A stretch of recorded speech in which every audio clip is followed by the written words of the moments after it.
So this is a new what if that I wanted to make for a long time, and sorry if I'm too quiet because I'm doing this in near time. My parents are asleep because I wanted to upload this video. So basically, this is what if Deku was a warlock or was a wizard or just knew magic. So Deku's family, ancestors, or family line are a long line of witches, warlocks, and wizards. Deku's Deku's mom family line is mostly composed of witches, and Deku's father's family line is a merge of wizards and warlocks. So Deku was born without a quirk, but he was born with the potential to learn magic and perform it. Deku was in Deku was at school one day when his magic started manifesting. Through Deku's whole entire life, Deku Deku wasn't born with a quirk, but in small ounces, Deku's magic showed itself, but it wasn't, in a huge way that would give off Deku was a magician or a warlock. So it started off with Deku being extremely lucky every day, getting to class at first, getting all he wanted. Pretty much Deku was extremely lucky. Then it moved up, and then it escalated.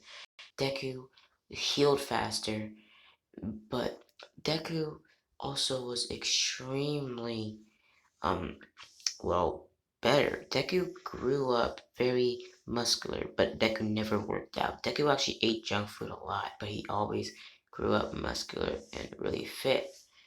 Deku didn't understand why was this happening. Deku's mother and father did though. Deku's mother and father were gonna tell Deku when he was able to go to UA and all that other stuff. So he went with Deku's about 16. Deku has a cocky attitude, but he still gets pushed down by his peers because, well, he's quirkless. So all up until Deku is going, well, home. Deku, sorry if you hear a echoing. All the way up when Deku's pretty much going down the sludge villain.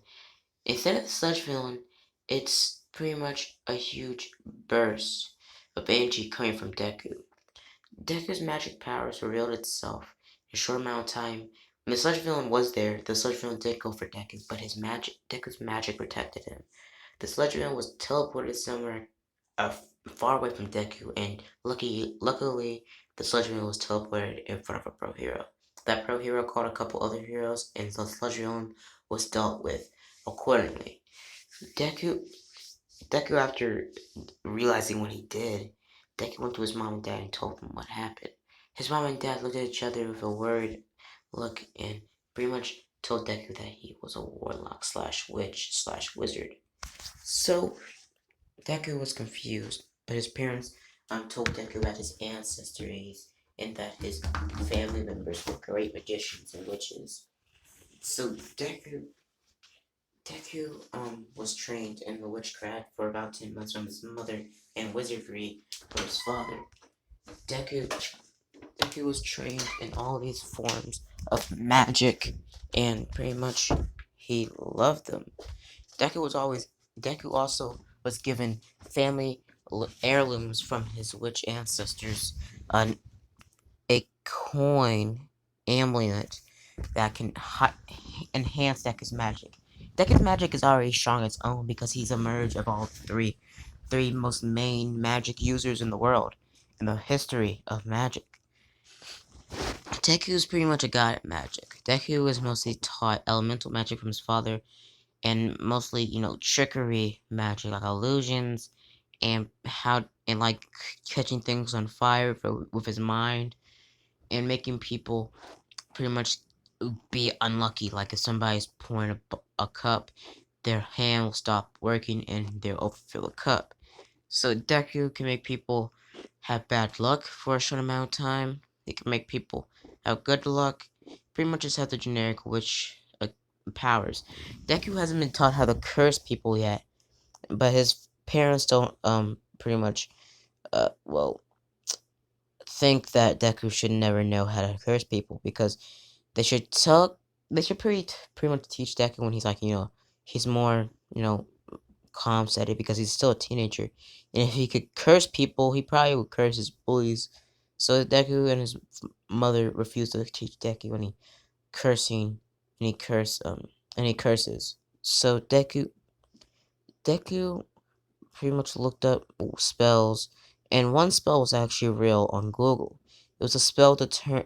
It was a spell of necromancy. But Deku needed a living person about the same height, width, and pretty much looks as the person that died. So it had to be somebody related to that person, or somebody that knew that person, that was really close to that person. But Deku never really intended to use necromancy at all. But we'll get back onto that later, a lot later into the what if. So Deku trains in his magic reforming over the months, and Deku was given pretty much this exact outfit. These magic cards, the magic belt, the cloak, everything. In this outfit, Deku looks exactly like this. Deku's hair costume is actually, spoiler alert, gonna be exactly like this, but with fingerless gloves and a ring. A ring on his finger right here. So yeah, Deku Deku's magic is very strong. So after the 10 months of training with his father and mother, Deku was at good, well, speed and strength to use his magic. Deku also was trained in combat because magic wouldn't really help Deku at all forms. Deku knew short magic that he can use in seconds, like how to shoot flames from his body or shoot lightning, stuff like that. Elemental bending, all that. So Deku's magic is mostly based off of mind setting, but he can conjure magic quicker if he says the chanting out loud. So it takes more time for Deku to say it in his head and pretty much conjure it up in his head. Speaking it through vocal cords, Deku can conjure his magic faster and a little bit stronger, just a tiny bit. So Deku goes to the entrance exam with a huge smile on his face. Deku bumps into Ochaku, but he doesn't really talk to her. She tries to apologize to Deku, but Deku has his mind set on getting to the entrance exam and testing out his magic in a real test. So Deku eventually gets the practical exam and everybody gets started. President Mike explains about the practical exam and what it's about and blah blah blah. So Deku is walking home. Sorry guys, I'm just off today because I really want to get this done. Go to sleep. So Deku pretty much goes to the entrance exam and they start. Deku doesn't go over to Ochaka because he doesn't recognize her. So they start and Deku sprints off, not catching up with anybody, but Deku sprints off from the main group, going for robots, using his magic to burst them in the flames or electrocuting them or smushing them. Deku is pretty much using all elements to take out robots. Deku is using some of his uh witch magic to make the robots think that he's one place, but he's right behind the robots. Then he shoots a huge earth attack. Pretty much, in the Earthbender movie, how they make stacks of earth built up from the ground like a wall. That's pretty much what Deku does to the robots underneath their feet, crushing them. So Deku does that for a couple minutes, gaining up a lot of points. Deku eventually stops, and Deku is at a halt at the Zero Pointer robot. Deku is about to run off or use his teleportation magic. That takes more energy though. But he hears the girl screaming. Deku runs over there and slides next to the girl under some rubble. Deku uses a strength enhancement magic to push up the rubble off of Ochaku. Ochaku sprints off pretty much as a sprint off, she limps, and Deku helps her up and pretty much runs her to Recovery Girl. Deku is running back into the match or fake city, taking out more robots. Eventually, the match is over and everybody is told to go back home. Deku goes back home, and Deku is looking at his phone when his mom walks in and hands Deku something, another artifact from his family. Deku has already got the cloak and his outfit from his ancestors, the magic cards, the amulets, everything, even the magic ring. But Deku was given one piece of magic, pretty much property to Deku that was extremely powerful, more powerful than his enhancing Nicholas, his enhancing Nicholas, or his stars of magic printed on the outfit, or his magic cards, or his belt that makes him jump higher. Actually, this belt defines gravity on Deku if he uses it. So if Deku taps the red crystal there, Deku floats up in the air like Ochaku, but he does get nauseated. So yeah. So Deku pretty much was handed a magic book. Deku was handed a magic book with a crap ton of spells and curses and pretty much stuff in history on his ancestors as well. Deku was surprised. Deku was told by his mother that this was an artifact from both lines of me and your father, and each year you'd give your children or your child or your firstborn the book of the magic ways. I'm giving you the full set of how magic works, how it happens, and Deku was told by his mother about dark magic. Deku was warned about his mother about never to use dark magic under any circumstances. Dark magic is nothing to play around with. Also, dark magic comes at a cost. You have to lose something to gain something. Deku says, "What do you mean gain something? Like cutting your hand or cutting off your fingers or sacrificing something sacrificing something that you love direly, stuff like that." Deku eventually, um, pretty much doesn't really go in the category of dark magic because his mother talks about it like it's freaking Satan itself, and technically it is because dark magic is Satan's. So Deku pretty much just stops it there, and I might throw in some dark magic if you guys want me to. So Deku pretty much stops there. And over a couple of days, he reads the book, learning out new magic spells, and eventually he gets to know from Yui that he got in. Deku gets in, and Deku goes to class 1A the next day. Deku's book is also comprised of magic, meaning that the book can shrink down into the size of pretty much a playing card, so Deku can put it in his back pocket and regrow it if he wants to read it. So Deku's book is pocket size if he wants it to be. Deku takes his book everywhere to him because, he doesn't really want to. He does try to, memorize all the spells, but he can't really do that. So Deku walks in class. Everybody's looking at Deku. Bakugo looks at Deku with a death stare, saying, "Why is this nerd here?" Deku goes sit down next to Ochaku and Momo, actually. He's right between Momo and Ochaku sitting down.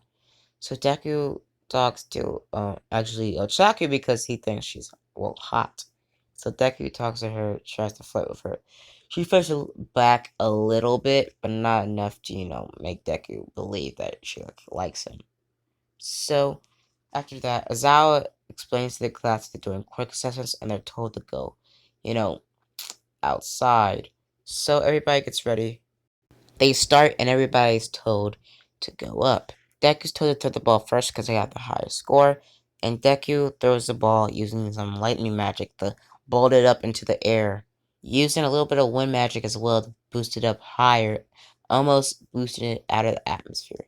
Deku gets a really high score, but doesn't get infinity like Ochaku.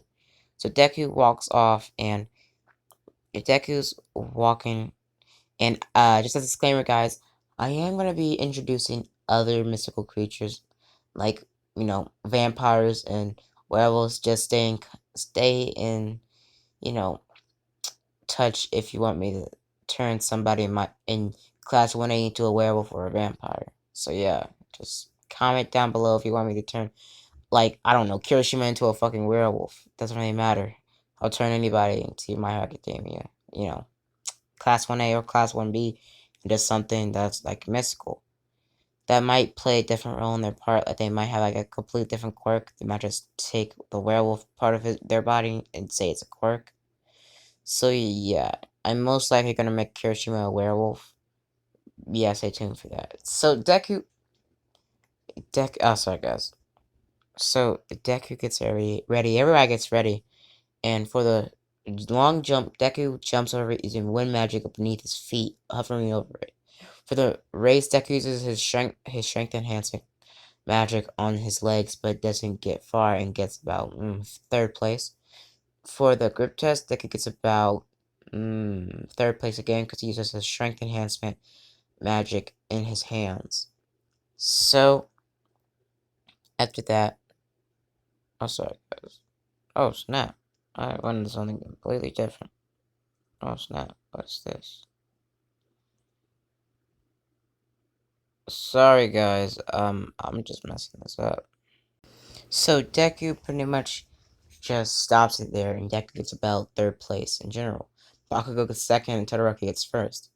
So after that whole entire, logistics, Deku, Deku is pretty well proud of himself. But Bakugo steps in acting like a jerk, going like, Deku, you quirkless, how you be doing this?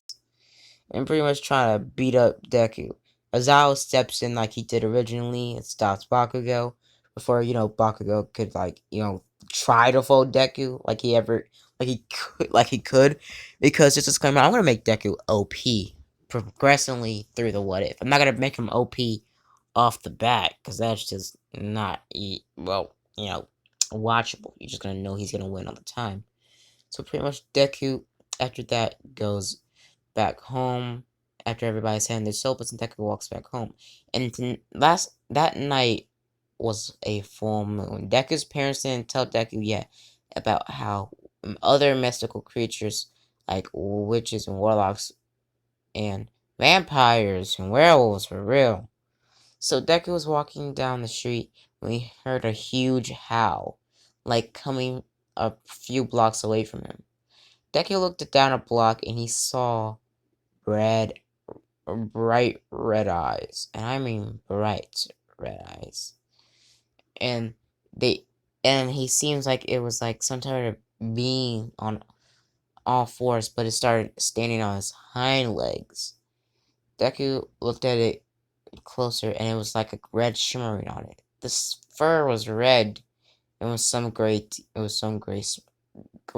patches of fur on the creature. The creature started running toward Deku, and Deku hasn't moved yet, but he soon realizes that the creature has spiky hair, and it more or less looks like a freaking werewolf. Deku starts sprinting off after he recognizes it.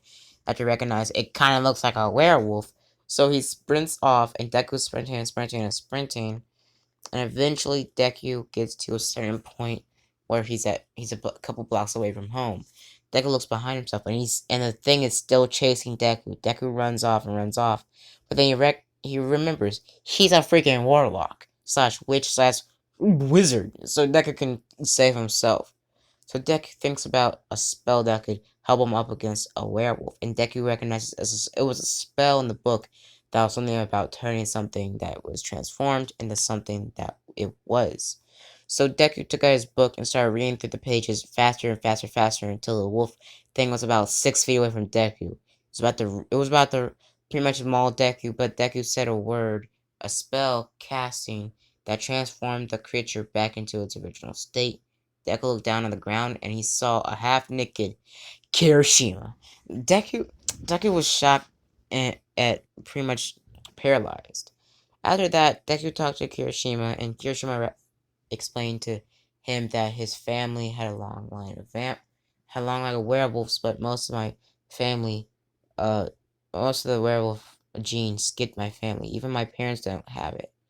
So Deku says, so do you have any like enhanced speed or strength or something? Kirishima says, no, I just transformed into a monster in the full moon. I don't have any of that other stuff people say on the media. I literally just turned into a monster on the full moon. And I can't even control it. I can control semi. I can pretty much target people. But after that, if I target on somebody while I'm transforming, that person's gonna die. I targeted you, Deku, but not on pure instinct, just because, well, you're the closest person near me. So Deku says, "So I think I have a spell for you, or some sort of item that I can make that can, make you control your wolf form when you transform on the full moon." Kirishima says that would be great, and pretty much Kirishima says, "Thank you, bro," and pretty much invites himself out the house and walks back home.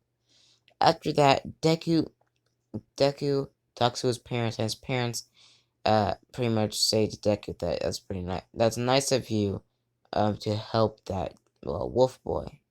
Deku says, "Yeah. So were you ever gonna tell me that werewolves and vampires and stuff like that exist?"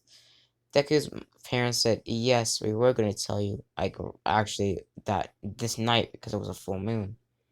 But I guess you figured it out your own on your own." So Deku said, "Yeah, I did." So after that night, Deku had to talk about his mom about what is real or what is not. And pretty much Deku went back to sleep that night. Deku woke up the next day and he went back to UA. So I'm gonna leave it off here, guys. See, see you guys later. Bye. And I actually am gonna be changing a couple more of My Hero Academia characters into, monsters. So yeah, stay tuned for that. See you guys later. Bye. The hell?